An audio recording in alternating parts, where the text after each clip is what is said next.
Good morning, children. Once again, welcome back to our biology class. And what were we learning about? We were learning about animal tissues. Animal tissues, first thing that we learnt about is about adipose tissue. We learnt about adipose tissue. In connective tissue, we learnt about adipose tissue. And what is adipose tissue? Adipose tissue is present between the tissues and between the organs. What is it for? It is for insulation. And in the cells, what does it have? In the cells, it has fat globules. It has, so adipose tissue has fat globules, fat globules in its cells. Which helps in insulation. And then we learnt about areolar. Areolar tissues have fibroblasts. What is the use of the fibroblasts? They make this is the important component of the connective tissue of areolar tissue, and it releases fibers. What is the purpose of the fibers? To repair the tissues. If any damage is there, to repair the tissues. It helps in repairing the tissues. This is what we learnt about adipose tissue and areolar tissue. The next tissue that we started learning about is blood. Blood is called the fluid connective tissue. Why do we call it as fluid connective tissue? Because it is in the form of liquid. And another thing is that maximum blood is consisting of the component, the main component of blood is water in the form of plasma. And importantly, what is it? It is in red color. Blood is red in color. And not all the organisms have red in color. For example, cockroach. It's an insect. It has white blood. Remember this. Cockroach has white blood. Snail, it has blue blood. Do you know, children, blue-blooded people we call. Whom do we call blue-blooded people? The nobility, the aristocrats. We call them as blue-blooded. It doesn't mean that like snails, they have blue-colored blood.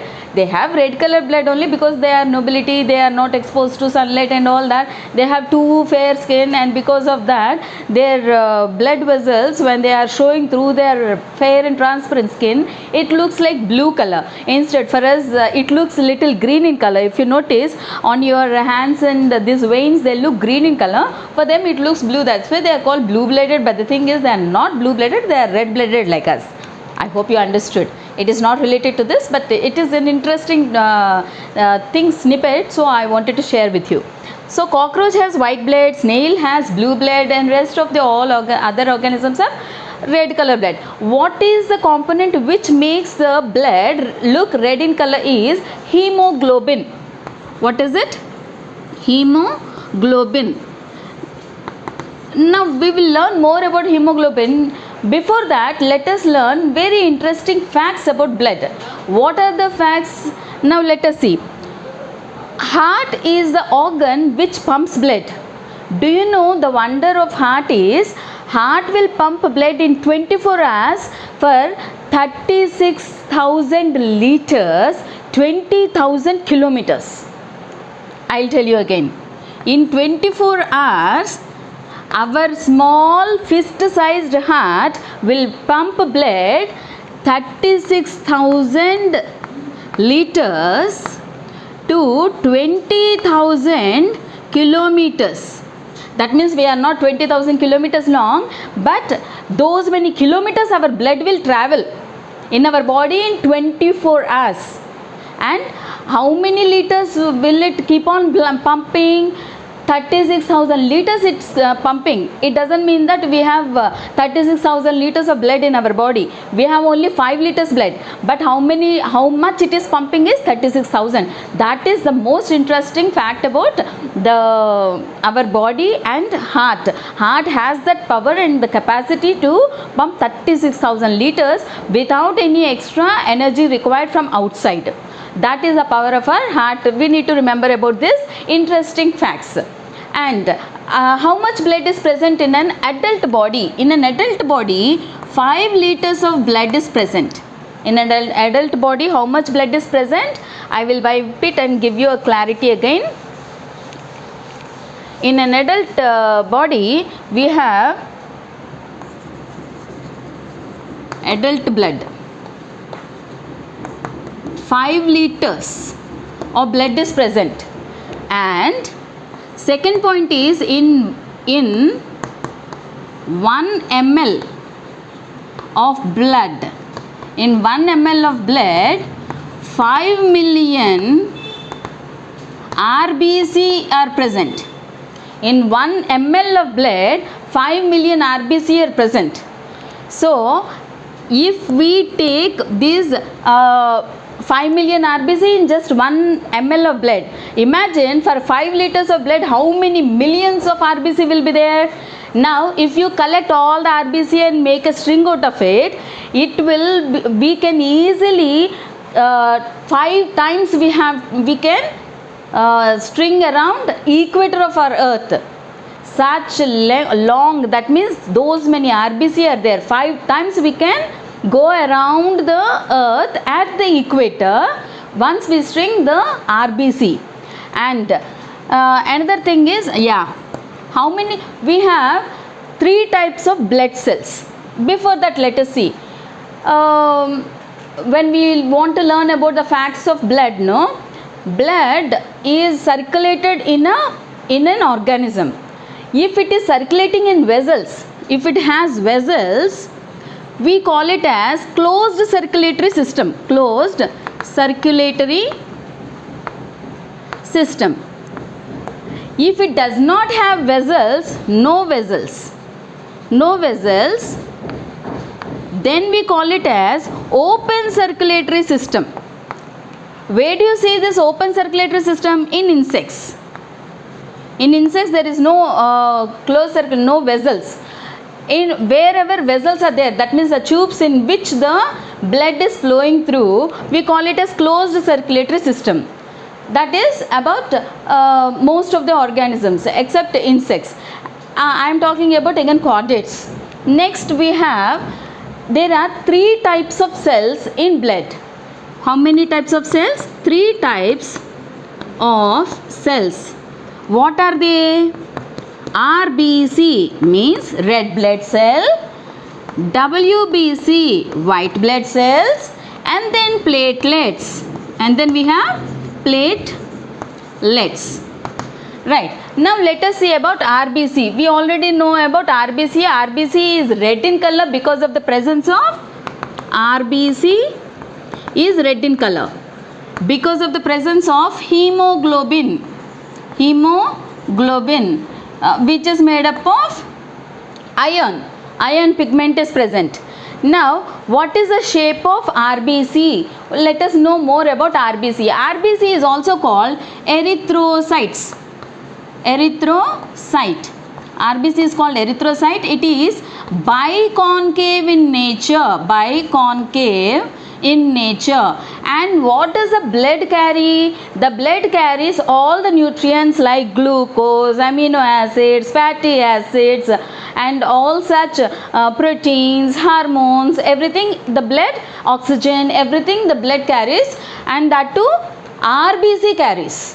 Okay, and what else does it carry? It carries the waste material, excretory substances also, like uric acid, urea, ammonia, what else, lactic acid, like that. The excretory products also it will carry.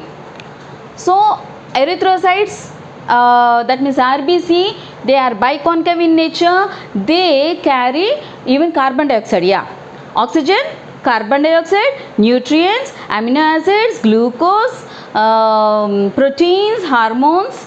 These are nutrients. Excretory substances are carbon dioxide, uric acid, lactic acid, urea. All these are excretory substances. All these are carried by RBC. Okay, and what is the life?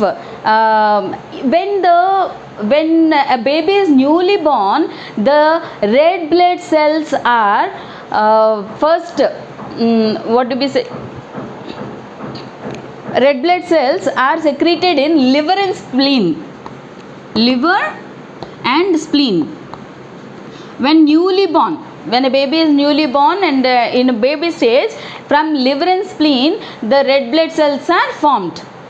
When the baby grows in adults, the red blood cells are, the blood is produced from bone marrow. Bone marrow, inside the bone a marrow will be there, no, from there the blood will be, I mean the red blood cells are, the blood cells are produced. So remember this also, this is newly born, and later once the baby grows up, bone marrow is producing the blood cells. And what is the duration of life for RBC? Duration of life for RBC is 120 days. RBC can live for 120 days, and afterwards it is dead. And of course, if it is dead, it is excretory material, it is allowed to pass out. And then another thing is RBC, it is biconcave, it is for 120 days, it does not have nucleus. RBC has no nucleus, it has no nucleus in all the animals except llama and camel. Llama and camel, except in llama and camel, red blood cells do not have nucleus. Once again, let us see, red blood cells are also called erythrocytes. They are biconcave in nature. They carry nutrients like glucose, amino acids, proteins, hormones, etc., oxygen, etc. And they also carry excretory substances like uric acid, lactic acid, urea, ammonia, carbon dioxide, etc. And then when a baby is newly born, the red blood cells are produced in the liver or the spleen, and when the baby grows up, the blood cells are produced in the bone marrow. And what is the life duration of life for RBC is 120 days. Afterwards they are disposed, and the RBC does not have nucleus in it, because of course when there is no nucleus they can't divide and be produced, they are produced in bone marrow only. And then in all the organisms, all the living things, I mean mammals, there is no nucleus in the RBC, but in camel and llama there is RBC and there is nucleus in RBC. In camel and llama there is, it is an exception, RBC has nucleus. The rest of the animals there is no nucleus. So this is all about RBC. Now let us see WBC. We will learn about WBC in our next session.